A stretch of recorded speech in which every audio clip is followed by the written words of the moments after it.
सुरू असलेल्या मुसळधार पावसामुळे जनजीवन अगदी विस्कळीत झालंय।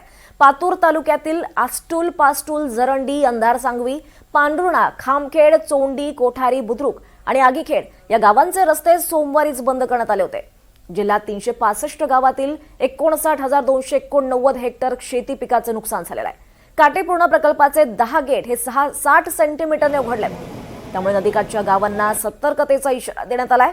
या दरम्यान जिल्ह्यात संततधार पाऊस सुरूच आहे आणि त्यामुळे 26 जनावरं देखील दगावली आहेत, त्यांचा मृत्यू झालाय आणि त्यात मूर्तिजापूरमध्ये 6 आणि पातूरमध्ये 20 जनावरं मृत्युमुखी पडली आहेत। सतीश भाऊराव बोडे, राहणार कोळंबी, तालुका जिल्हा अकोला। कालपासून आमच्या शिवारामध्ये खूप मोठ्या प्रमाणात पाऊस झालेला आहे। ढगफुटीसारखं वातावरण निर्माण झालं होतं, त्यामुळे नदी नाले ओढे वगैरे सगळं असं तुडुंब भरून चालू आहे। त्यामुळे आमच्या शेतीचं खूप मोठ्या प्रमाणात नुकसान झालेलं आहे, तुम्ही पाहतच आहात। आणि याकडे कृषी विभागाने आणि शासनाने गांभीर्याने लक्ष देऊन शेतकऱ्यांना मदत करावी अशी सर्व शेतकऱ्यांची आशा आहे। याकरिता कृषी विभागाने कृषी सहाय्यकांना निर्देश देऊन पंचनामे करण्याचे आवाहन आमच्या एरियातील शेतकरी करत आहेत। तर तिकडे कोल्हापुरात पावसाचा जोर वाढलाय, रात्रभर संततधार असे पाऊस सुरू आहे। आपले प्रतिनिधी कोल्हापुरातून विशाल पुजारी उपस्थित आहेत। विशाल, सध्या काय अपडेट्स, काय परिस्थिती आहे कोल्हापुरात? नक्कीच प्रज्ञा, जर पाहायचं झालं तर गेल्या काही दिवसांपासून ज्या कोल्हापुरात पावसानं उसंती घेतलेली होती, तो पाऊस आता कुठेतरी पुन्हा जोर जाताना पाहायला मिळतोय। ऑगस्ट महिन्याच्या 15 नंतर सुरू झालेला हा पाऊस जो आहे तो कुठेतरी नागरिकांची चिंता वाढवणार आहे, कारण जिल्ह्यातल्या सगळ्याच नद्या ज्या आहेत त्या आता दुथडी भरून वाहत आहेत आणि अशातच आता जो पाऊस आहे तो सध्या जोर जाताना पाहायला मिळतोय। जिल्ह्यातल्या सर्वच तालुक्यांमध्ये या पावसाचं प्रमाण जे आहे ते अशाच पद्धतीने आहे।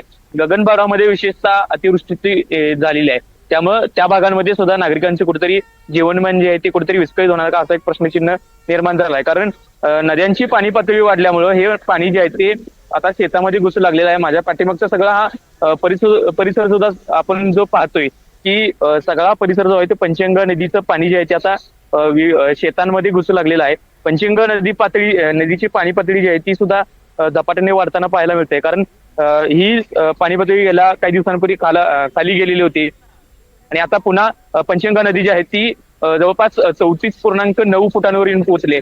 या पंचगंगा नदीची पाणी पातळी इशारा पातळी जी आहे ती 39 फूट इतकी असते। जर 39 फूट इतकी इशारा पातळी जर ओलांडली तर मात्र कोल्हापूरला संभाव्य पूर परिस्थितीचा धोका जो आहे तो निर्माण होऊ शकतो, आणि त्यामुळेच प्रशासन सध्या सज्ज असल्याचं पाहायला मिळते। विशेष म्हणजे राधानगरी धरणातील जे 7 स्वयंचलित दरवाजे आहेत ते उघडलेले आहेत आणि त्यातून पाण्याचा विसर्ग जो आहे तो देखील सुरू झालाय। जवळपास 11,500 क्युसेक इतका पाण्याचा विसर्ग सुरू झालाय। त्यामुळे आता कोल्हापूरकरांची सगळ्यात मोठी चिंता जी आहे ती वाढलेली आहे, कारण जर धरणातून पाण्याचा विसर्ग जर वाढला तर सगळ्याच नद्यांची पाणी पातळी जी आहे ती वाढती आणि यामुळेच कुठेतरी हळूहळू शहर परिसर असेल, गाव परिसर असेल, याच्यामध्ये या सगळ्या परिसरामध्ये पाणी जे आहे ते शिरू शकतं। त्यामुळे प्रशासन जे आहे ते अलर्ट मोडवर असल्याचं पाहायला मिळतंय।